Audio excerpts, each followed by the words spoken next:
Hi guys, welcome to Puchuk Puchuk TV. ఈ వారం వార్తలేంటో చూద్దామా? ఏపీ అండ్ తెలంగాణలో పిచ్చి పిచ్చిగా వర్షాలు పడ్డాయి భయ్య, ఇంకా పడుతున్నాయి కూడా. కానీ వర్షాలు పడడానికి రీజన్ ఏంటో తెలుసా? రైనీ సీజన్ అంటేనే రైన్స్ వచ్చే సీజన్ కాబట్టి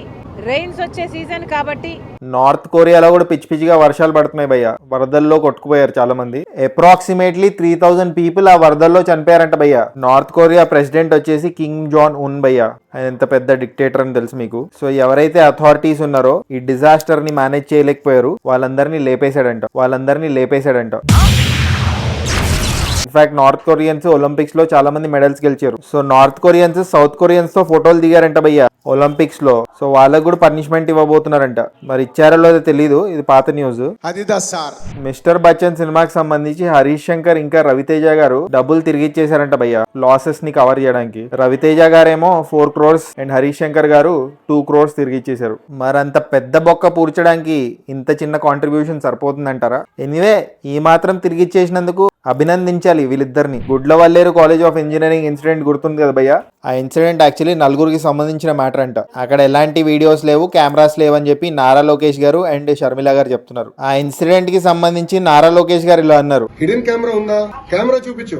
ఎక్కడ ఒక వీడియో బయటికి రాలేదు. ఒక 3-4 మధ్యలో జరుగుతున్న వివాదం అది. అండ్ షర్మిల గారు ఇలా అన్నారు: ఇది ఒక ఫేక్ న్యూస్ మాత్రమే అని, కెమెరాలు లేవు అని మాకు అర్థమైన విషయం. మేము మల్టిపుల్ సోర్సెస్ నుంచి తెలుసుకోవడం జరిగింది. 300 వీడియోలు పైగా రికార్డ్ అయ్యాయని చెప్పారు, కానీ ఒక్కటి కూడా బయటికి రాలేదు. ఒక అమ్మాయి కూడా నాది బయటకు వచ్చింది అని ఇంతవరకు చెప్పింది లేదు. హైదరాబాద్ లో విస్కీతో చాక్లెట్ ఐస్ క్రీమ్ తయారు చేసే వాళ్ళని పట్టుకున్నారు భయ్య. ఒక పార్టీ కోసం తయారు చేస్తున్నారంట ఈ ice creams. People after eating those ice creams మత్తు వదలరో. కమల్ హాసన్ గారు 90 days US కి వెళ్ళారు భయ్య. సినిమా షూటింగ్ కోసం కాదు, ఎడ్యుకేషన్ కోసం. 90 days ఒక యూనివర్సిటీకి AI రిలేటెడ్ ఒక కోర్స్ ని చదవడానికి వెళ్ళారంట. Any other questions? Yes, one question. Big Boss season 8 start అయింది, మీకు తెలుసు కదా. చాలా మందికి డౌట్ ఉంటుంది అసలు ఈ షో ఎందుకు అని. దానికి నాగార్జున గారు వీకెండ్ ఎపిసోడ్ లో ఆన్సర్ ఇచ్చారు భయ్య. బిగ్ బాస్ హౌస్ కేవలం పర్సనాలిటీ డెవలప్మెంట్ ప్లేసే కాదు, ఇది జీవితానికి mirror of life. Last week Big Boss లో మణికంఠ అని ఒక కంటెస్టెంట్ ఉన్నాడు భయ్య. ఆయన ఒక షాకింగ్ పని చేశాడు, దానికి ఆయన ట్రోల్ కూడా చేశారు. షాకింగ్ పని ఏంటంటే ఆయన విగ్ ఏదైతే ఉందో ఆ విగ్ తీసేశాడు. ఆయన చేస్తుంది డ్రామా, లేకపోతే ఎందుకు ఇంత ఓవర్ యాక్షన్ చేస్తున్నాడని చెప్పి ఆయన ట్రోల్ చేశారు. విగ్ వేసుకోవడం తప్పు కాదు, పెద్ద పెద్ద ఫిల్మ్ స్టార్సే విగ్ వేసుకుంటారు and it's part of their job. మంచిగా కనిపించాలని చెప్పి వేసుకుంటారు, నథింగ్ రాంగ్ అబౌట్ ఇట్. ఇప్పుడు హీరోయిన్స్ ఉంటారు, మేకప్ వేసుకుంటారు. అట్లంటే మేకప్ వేసుకోవడం కూడా తప్పే కదా. మంచిగా కనిపించాలని చెప్పి మేకప్ వేసుకోవడం తప్పు కానప్పుడు, మంచిగా కనిపించాలి, అట్రాక్టివ్ గా కనిపించాలని చెప్పి విగ్ వేసుకుంటే తప్పు ఎలా అవుతుంది? ఎందుకు ఈ double standards, different add sticks?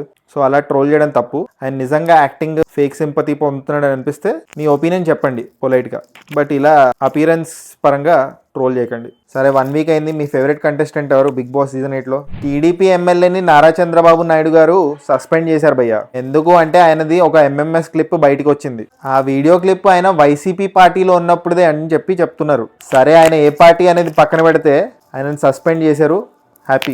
వేరే పార్టీలో కొంతమందిని అసలు సస్పెండ్ కూడా చేయలేదు. అది మార్ఫ్ వీడియో, ఫేక్, ఆ వాయిస్ నాది కాదు అని చెప్పి తప్పించుకున్నారు. అట్లీస్ట్ ఈయన సస్పెండ్ అయినా చేశారు. బోయపాటి గారు గోపీచంద్ గారిని అప్రోచ్ అవుతున్నారంట భయ్య. బాలకృష్ణ గారితో చేసే సినిమాలో గోపీచంద్ గారిని విలన్ గా పెడదామని. నాకు చాలా మంచిగా అనిపించింది న్యూస్ విని. ఎందుకంటే గోపీచంద్ గారు యాజ్ అ విలన్ మస్తు అనిపిస్తారు నాకు. ఎస్పెషలీ జయం, వర్షం ఇంకా నిజం సినిమాలో ఆయన విలనిజం వేరే లెవెల్లో ఉంటుంది. లెట్స్ సీ ఇప్పుడు గోపీచంద్ గారు ఓకే అంటారా లేదా ఈ ఆఫర్ ని, చూడాలి. ఎందుకంటే ఆయన one of the press meet లో అన్నట్టు గుర్తు, నేను విలన్ రోల్స్ చేయను, ఓన్లీ హీరో రోల్స్ చేస్తానని. మరి చూడాలి ఆయన విలన్ గా చేస్తారో లేదో. నిన్న వినాయక చవితి సందర్భంగా కొన్ని పోస్టర్స్ రిలీజ్ అయ్యాయి. దేవరాకి సంబంధించిన ఒక పోస్టర్, గేమ్ చేంజర్ కి సంబంధించి ఒక పోస్టర్. చాలా ట్రోలింగ్ జరిగింది ఆ పోస్టర్స్ ని తీసుకొని. అవేం పోస్టర్స్ రా బాబు అని చెప్పి రెస్పెక్టివ్ టీమ్స్ ని తిట్టారు భయ్య. ఎనీవే, పోస్టర్స్ విషయంలో అంత గొడవ పడాల్సిన అవసరం లేదు. బట్ క్రియేటివ్లీ ఏ పోస్టర్ బాగుందో బాగాలేదో డిస్కషన్ పెట్టడంలో తప్పులేదు. బట్ అబ్యూజివ్ లాంగ్వేజ్ వాడి యాక్టర్స్ ని ట్రోల్ చేయడం మంచిది కాదు.